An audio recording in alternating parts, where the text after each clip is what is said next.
We just getting started, baby.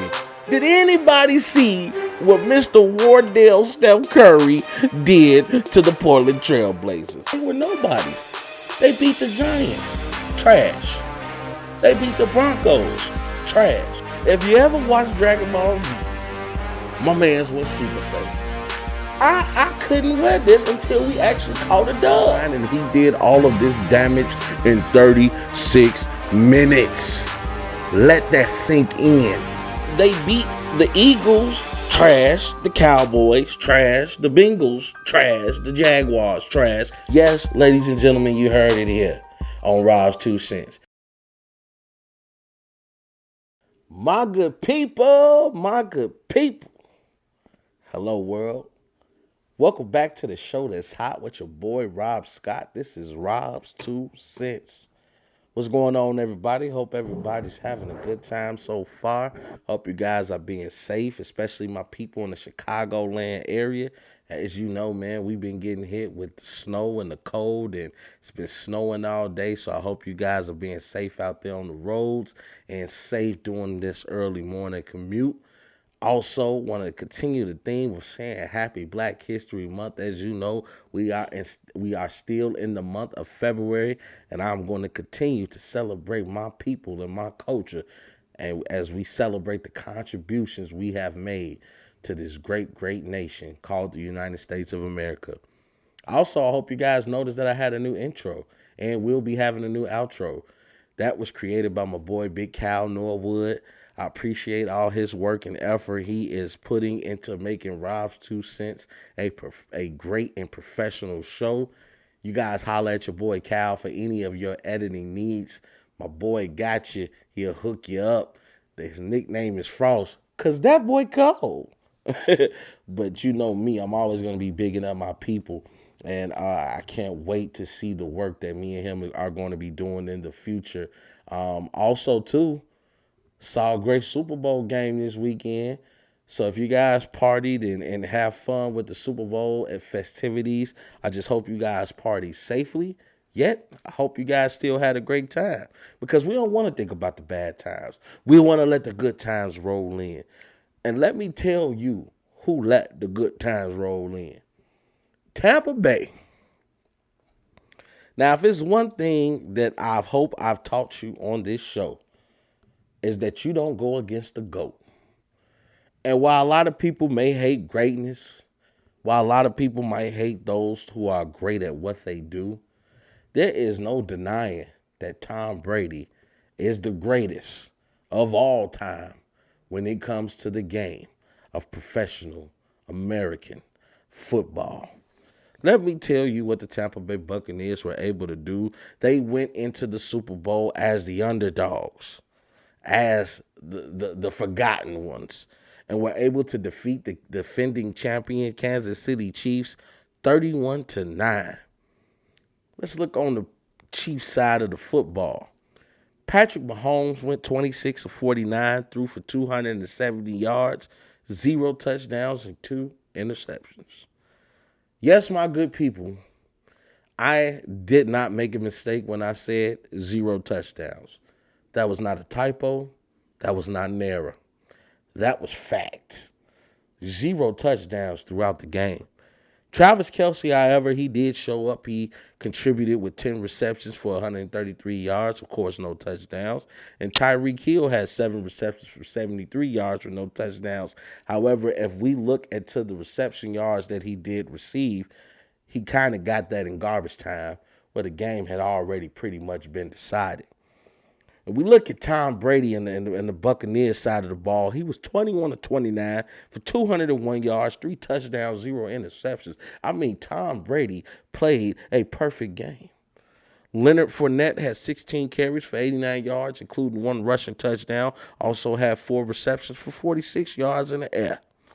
Rob Gronkowski turned back the hands of times, was almost looking like Patriots. Rob had 6 receptions for 67 yards and 2 touchdowns, and Antonio Brown came through 5 receptions for 22 yards and 1 touchdown. Even on the defensive side of the ball, they had some studs with the Buccaneers, as Devin White had 12 tackles and 1 interception, and Antoine Whitfield Jr. had 6 tackles for 1 interception, and he just made life hard for the cheetah, Tyreek Hill. Now, they had a very, very funny exchange towards the end of the game in the fourth quarter. Uh, as you guys know, if you watch this podcast, you know I discussed what went down in Week 12 when Kansas City first met the Bucs when they defeated the Buccaneers 27-24. We know in that first quarter of the game, Tyreek Hill ran for he had 203 reception yards in that game for 2 touchdowns. So on the first touchdown that he scored in the first quarter on the Buccaneers, he pretty much caught the ball, outran everybody. It became a racing contest. And as we know, you're not going to outrun the cheetah. And he was able to leave everybody in the dust, and was just so funny because he threw up the do sign as he was able to outrun everybody to the end zone. And then on the second one, he was so fast, on the second touchdown he caught on the day, that when he got to the 1 yard line, there was nobody behind him. He was able to turn around and do a backflip into the end zone for the score. So the Buccaneers never forgot that. Because I know if I was a competitor for the Tampa Bay Buccaneers, I can't wait until we play Tyreek Hill again. Because as you know, at the end of that game, even though the Kansas City Chiefs won, in that second half of that game, Tom Brady came out firing, and he was able to bring that team back when they only lost by 3 points. So it kind of looked as if they figured Kansas City out, and we know after that they went on that winning streak where they didn't lose another game, going all the way into the Super Bowl undefeated since Week 12. So we saw Antoine Whitfield Jr. Get to exact a little bit of revenge because he was able to stop Tyreek Hill on that reception. I believe that caused Kansas City to have to be 4 and out. They turned the ball over on downs, and we saw Antoine Whitfield Jr. throw up the deuces to Tyreek Hill. And what was so funny was, as Tyreek was picking himself up off the ground, Antoine Whitfield literally squatted in front of him, made sure that Tyreek Hill looked at him and acknowledged that he was standing in front of him, and then proceeded to throw the do sign up, and then ran off the field, taking his penalty. But he didn't care at that point. He wanted to let Tyreek Hill know, this time I got you in this battle. And it was a great battle, man. Let's talk about what went down in that game. Both defenses, they came out firing. I mean, if we look at what Kansas City was able to do to Tom Brady, they was able to swarm Tom Brady. We look at what what the Buccaneers were able to do to Pat Mahomes. They made him uncomfortable the whole game. They pressured him throughout the game. Actually, they pressured Pat Mahomes 29 times. That is the most in Super Bowl history that a quarterback has been pressured by the opposing team's defense. And they just made him run out of the pocket. That's why he had about 33 yards on the scramble. And he was able to get some great first downs in that first quarter on their first drive of the game. But the Buccaneers just made him feel uncomfortable. They did not let him get comfortable in the pocket. They were doubling Kelsey and doubling Tyreek Hill. So they were not going to let you beat them with your weapons. And then, like I said, if we look at what Kansas City was able to do to Tom Brady, the Chiefs were able to just swarm him. They were able to get Tom uncomfortable at first, even ended in an early first quarter sack. But Tom Brady was able to get into a groove, and he was able to score on a last-minute drive to Rob Gronkowski to end the first quarter, and that made the score 7-3. Now, the Chiefs were able to make a huge defensive statement, stopping the Buccaneers on 4 downs as they got down to the goal line, and they kept trying to rush the ball in, but that defense would not budge, and they were able to hold up and not allow the Buccaneers to score, which I do understand why the Buccaneers went for that, because it was 4th down We got you guys trapped in our end zone anyway. So even if we don't score, we still have a good chance of getting you on the 3-and-out and still keeping ourselves in touchdown range and red zone territory. So the Chiefs were able to make that defensive statement, and then what they were able to do was they got Tom Brady to throw an interception in the game. He threw it to Tyrann Mathieu, also known as Honey Badger, for the Kansas City Chiefs. However, a defensive holding call got that call overturned, and the Buccaneers were able to continue their drive. They played so much like the Patriots yesterday. That's who I thought they were. But the Buccaneers were able to continue their drive. Now, the Buccaneers were about to settle for a field goal. They were able to kick the field goal to get it in. However, another penalty call was called on the Kansas City Chiefs as they were called for being offsides. So now you give Tom Brady new life, in which he hits Gronkowski again for another score. Then you see the Chiefs, they were not able to do anything. They were able to come down there. They got another field goal. But as you can see, it was just the writing on the wall. After you saw that second touchdown from Gronkowski, we kind of knew, what the tempo of the game was, what the tone. The tone had already been set. Tampa Bay came to play. So then in that second half, Tom Brady was able to get a last-second touchdown to Antonio Brown, and as you know, the Buccaneers, they like to score on those last-second drives, on those last-minute drives, especially before the halftime. They want you to know that they came to play. So they were able to get a 27-yard rushing touchdown in the third quarter, making the score 28-9, and then Tampa Bay would kick one more field goal, and it'll pretty much be over with for the Kansas City Chiefs. As I mentioned, they were not able to score a single touchdown in this game. 29 times Mahomes was pressured. 4 times Brady was pressured. As I said, that 29 times made this the most times in Super Bowl history that a quarterback was pressured that much. They would not let Mahomes get comfortable throughout the whole game, and that's exactly what you have to do to a type caliber quarterback like Patrick Mahomes.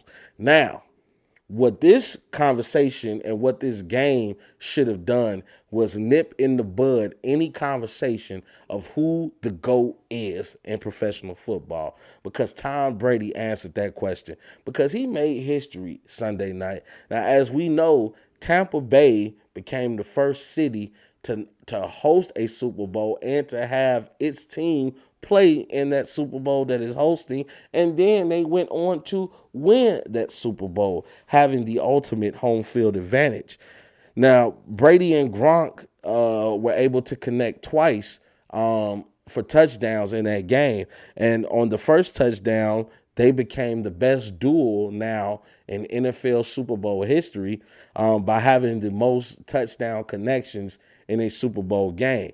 That record was previously held by Joe Montana and Jerry Rice, who were sitting at 12. So Tom Brady and Gronkowski made that 13 and 14 because they were tied with them going into the game. So now they have 14 touchdown connections in the Super Bowl game, and both players are saying that they want to come back for one more run. So we can only imagine that number could possibly get bigger. Also, Tom Brady became the first starting quarterback to win a Super Bowl in 2 conferences, NFC and AFC. And Tom Brady also captured his 5th Super Bowl MVP award, making this the most MVP awards in Super Bowl game history. So Tom Brady right now broke a lot of records, and let me just tell you, without a shadow of a doubt, that Tom Brady is the GOAT. Now, Tampa Bay, let me tell you about the road traveled in order for Tampa Bay to make such a historic Super Bowl run. Tampa Bay came in as a wild card entering the playoffs, so that means they didn't get a bye week. They didn't get an off week. They had to play each and every game, and not only play each and every game, they had to play each and every game on the road. So they came in first. As we know, Washington had this, I believe, the second best ranked defense at the time, even though they were out their quarterback Chad Henne is possible came in and played a great game. No, not Chad Henne. I'm sorry, that Heineke. That rhymes with Heineken. Heineke was able to come in and play a great game for the for the Washington football team. However, we saw that the Tampa Bay Buccaneers were able to overcome that obstacle. Now, the second game that they had to overcome was against the New Orleans Saints, who had the fourth best ranked defense in the league. Not only that, they had Drew Brees as the quarterback. As we know, Drew Brees will be a future Hall of Famer. And not to mention earlier in that season, in the two games they played, the New Orleans Saints were able to be the only team to ever make Tom Brady lose in a divisional regular season game series where he was swept. The New Orleans Saints had won both games. So that was the first time in Tom Brady's illustrious career that he was ever swept by a divisional rival in the regular season games that they played. And then in their first game they beat them handily, where I believe the score was like 38-3. When New Orleans made Tom Brady throw 3 interceptions, he had no touchdowns, and he probably had his worst game of his career. But they were able to bounce back in the playoffs, and Tom Brady and those boys were able to overcome that obstacle, and probably will be the reason that Drew Brees will not be back and will now be a retired veteran in the game of professional football. Then we look at what they did against Green Bay, another road game where they had to travel to Lambeau in the cold. Now, I know Tom Brady is used to that, being from New England, or being that his previous team was from New England, and he was used to playing in the cold. But not everybody is like that. You have a lot of young people on this team, and they might not experience anything like Lambeau. And let me tell you, I live in Chicago, and it gets cold here. I can't imagine how cold it gets in Wisconsin. But they were able to go to Lambeau against Aaron Rodgers, knowing that they had beat them during the regular season, and in their minds was confidence that they could once again get a victory over Green Bay. And you got to remember what Green Bay was doing at that time. Not only were they the best team in the NFC, but they were being led by, right now, the MVP. As we just saw on Saturday, Aaron Rodgers was crowned the MVP. So you got an MVP-led team who's the number one team in your respective conference, and you have to go play them in the freezing tundra known as Lambeau Stadium. And the Tampa Bay Buccaneers were able to overcome that obstacle. And why were they able to overcome that obstacle? Because they had the GOAT leading them. And then we know what Tampa Bay just did against the Kansas City Chiefs in the Super Bowl. Tom Brady just raising the elevation of everybody's play, and that offense was able to click at the right time. And the weapons that Tom Brady personally bought in himself. Remember, he recruited Leonard Fournette. He bought Antonio Brown. Tom Brady made the call to Rob Gronkowski to come play for the Buccaneers. And those happen to be the 3 players that had the most impact on the game, at least on the offensive side of the ball, besides Tom Brady. So you have to not only look at Tom Brady as the head coach, because yes, I believe that when Tampa Bay went on that winning streak, Tom Brady began calling the plays. And then you have to look at Tom Brady as, of course, the star quarterback. And then you have to look at Tom Brady as the GM, making the moves and bringing certain players in to make success happen for the Tampa Bay Buccaneers. And now you look at Tom Brady as being the greatest of all time, because in his illustrious 20-year career, he has seen a Super Bowl game 10 times, and out of those 10 times he went to the Super Bowl game, Tom Brady won 7 of them and even captured 5 MVPs of that game. Thomas Edward Patrick Brady Jr. That boy cold. And Tom Brady said he's ready to do it again. So I cannot wait to see what kind of offseason moves the Buccaneers are going to be making. They got quite a few people that are now free agents. And I know knowing Tom Brady, he kind of has a similar mindset to a LeBron James. He understands that you have to get better with the times, that how we won last year is not going to be the way that we win in the next year to come. So I know that the Buccaneers are going to be making some moves to put Tom Brady in a position to be even more successful. But speaking of great leaders, I have to jump to the NBA side of things because Chris Paul has had a tremendous impact on the Phoenix Suns. Let's look at what Phoenix has been doing so far this year. Phoenix currently sits in fourth place in the Western Conference at 13-9. They are 23rd in points per game. It's okay.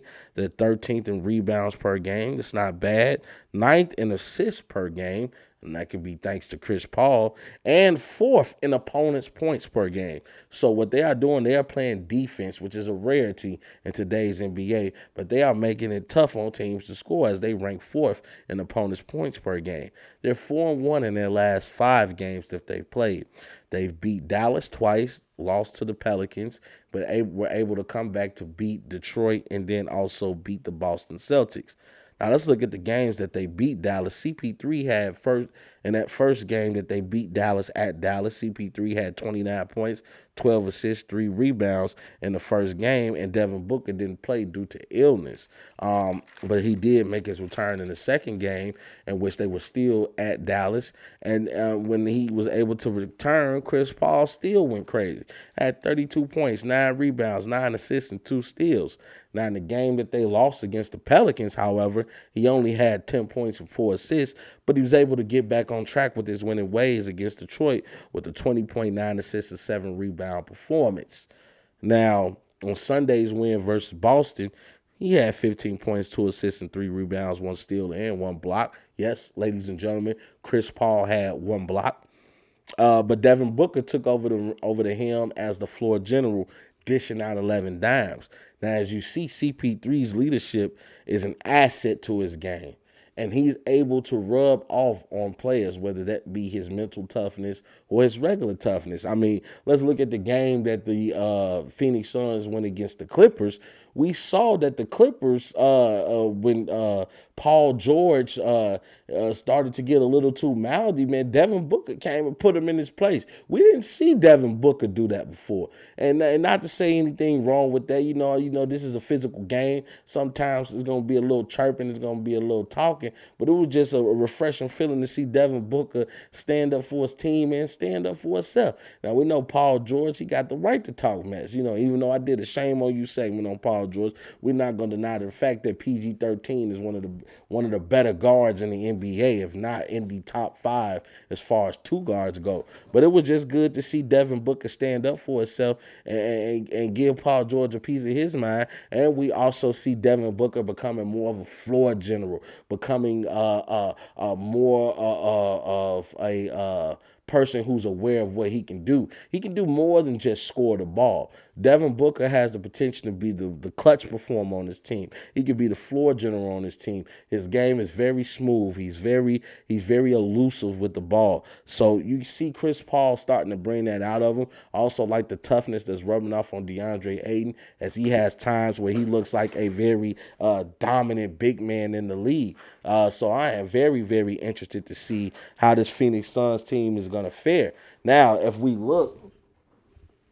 look at Chris Paul history in the playoffs, the only question I think is going to be, can Chris Paul stay healthy and help this team make a deep playoff run? That question is yet to be answered, but we're going to be keeping our eyes on the Phoenix Suns.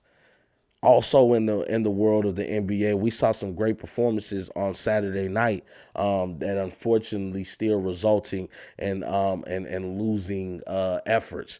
We saw Nikola Jokic and Steph Curry. Now, let me tell you what happened. Let's start off with Steph.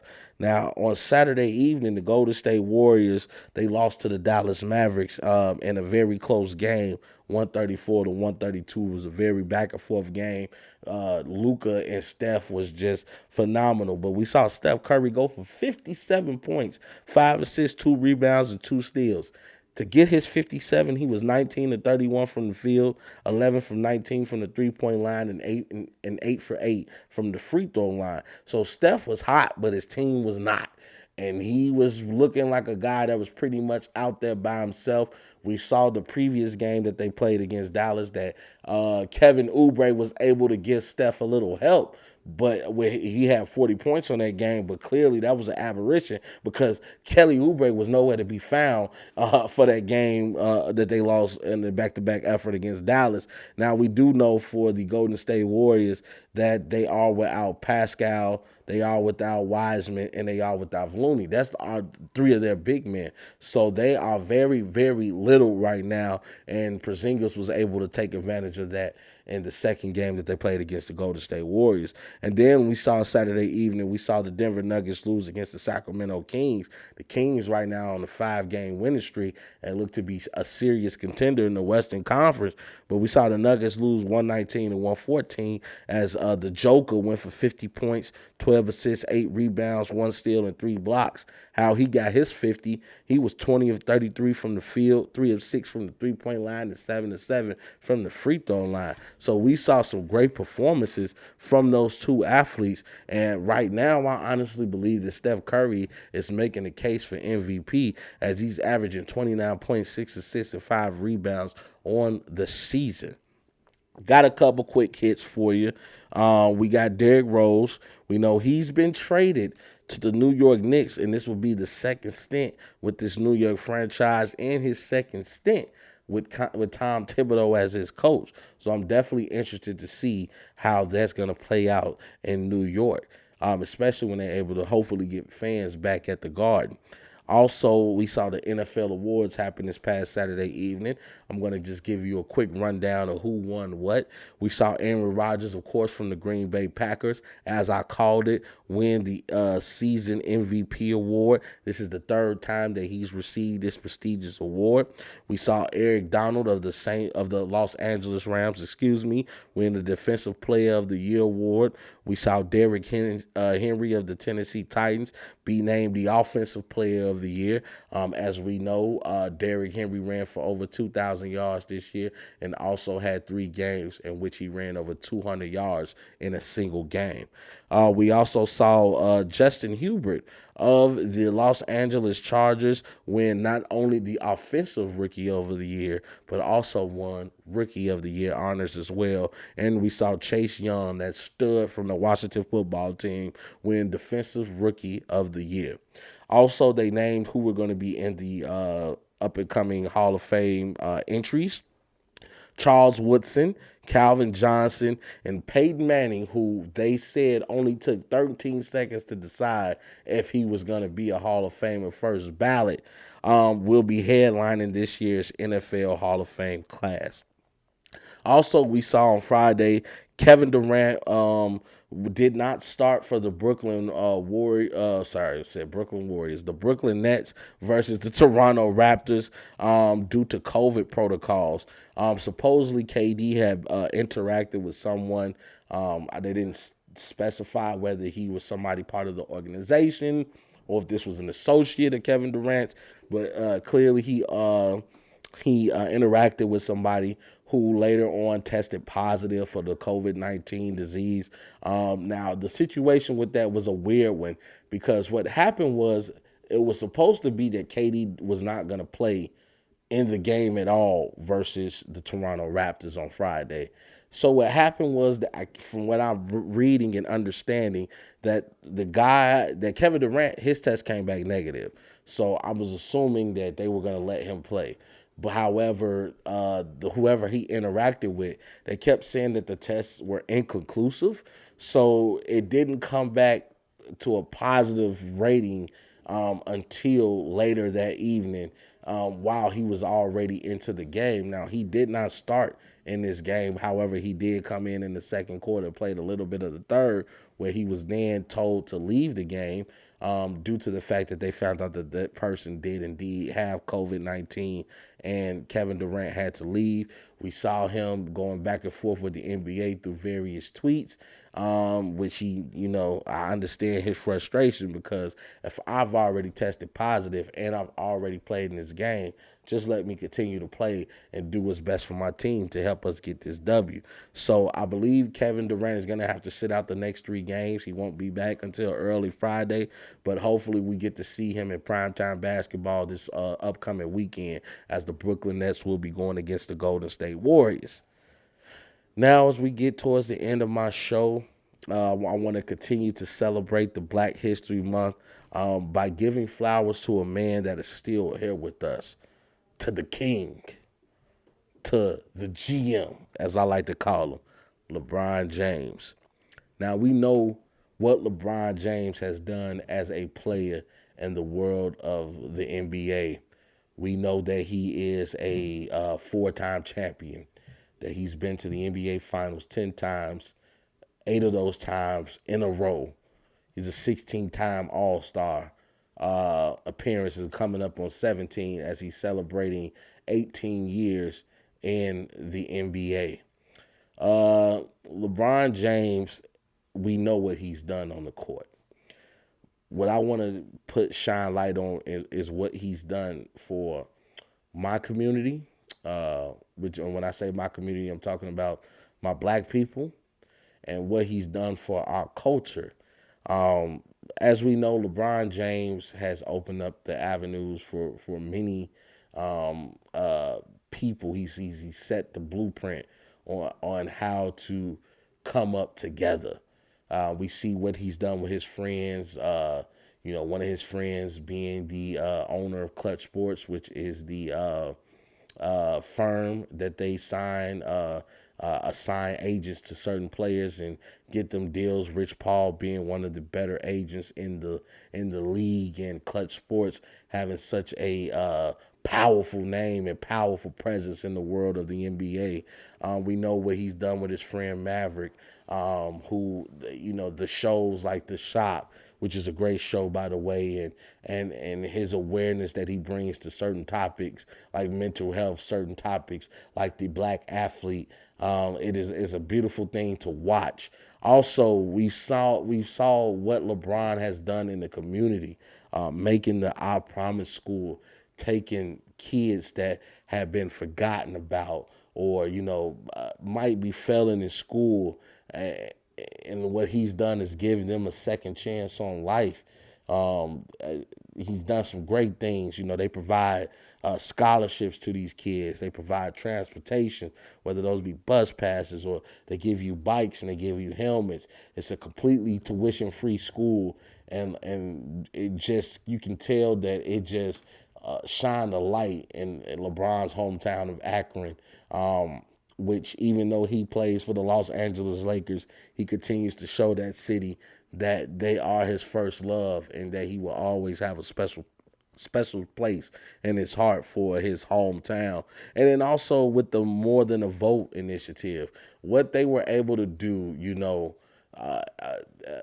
making deals with these sports arenas to set up polling stations to allow minorities to come vote, and showing and educating black people on the importance of not just voting in the presidential elections, but voting in your local elections, choosing who you want as aldermen, who you want as representatives of your county, representatives of your state, who you choose as a mayor, who you choose as governor. These all play a part in bringing more equality to us as black people, because the more we're able to weed these racist people out, these people who continue to think like the old school traditional ways of keeping us down, we are starting to slowly weed them out of office and put people there who is going to write laws and bring into legislation more laws that give us equality, that give us a fair chance of home ownership, of better pay, of great health care. These are the things that are important to a person like LeBron James, and I definitely appreciate what he's done. His always conscious awareness of what's going on in the world. whether it be, Tavon Martin, whether it be Breonna Taylor, whether it be George Floyd. LeBron has always spoke out against bigotry, and even the support he showed Colin Kaepernick at a time when everybody else turned their back on him. LeBron was one of those superstars to stand with him and to let them know that he's more than an athlete. He's more than a person that just dribbles a ball. LeBron James is a concerned citizen who sees what goes on in the world. And even though he might not personally be affected by it due to the fact that he is LeBron James, he understands that his kids have to grow up in this. And I cannot teach my kid or my son to be a man, or my daughter to be a great, strong woman, to stand up for what they believe in, if they see me be quiet and just dribble a basketball. So I appreciate everything that LeBron James does for the black community, does for people all across America. And I hope that everybody join me in giving a person like that his flowers while he's here, rather than waiting until something happens in order to acknowledge the great things that person has done. So I appreciate you, LeBron. I truly thank you. And any way that I can stand with you and support you on this continued battle of equality, I'm willing to stand right there with you in the front lines, my friend. And that has been the end of my show, my good people. I appreciate you guys for tuning in. And man, I'm a little sad that the football season is over with, but I'm going to be definitely keeping track on off-season moves. I'm trying to get into baseball.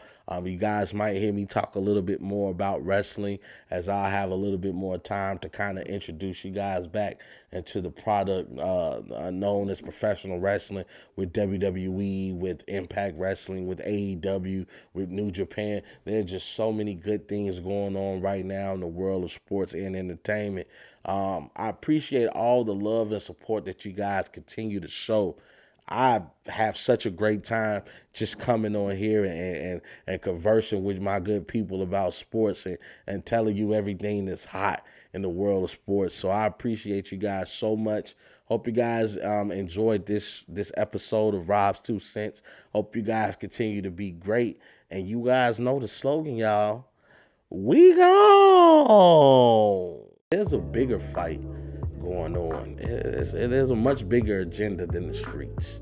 And I know sometimes it's hard to see that far in front of us, but we have to look past the illusions, look past the delusions of grandeur, and look at the bigger picture. We need to become better versions of ourselves each and every day. Fight for what you believe in. Because if you stand for nothing, you'll fall for anything. We just getting started, baby. You guys know the slogan now. Hope you all have a great evening. And we go.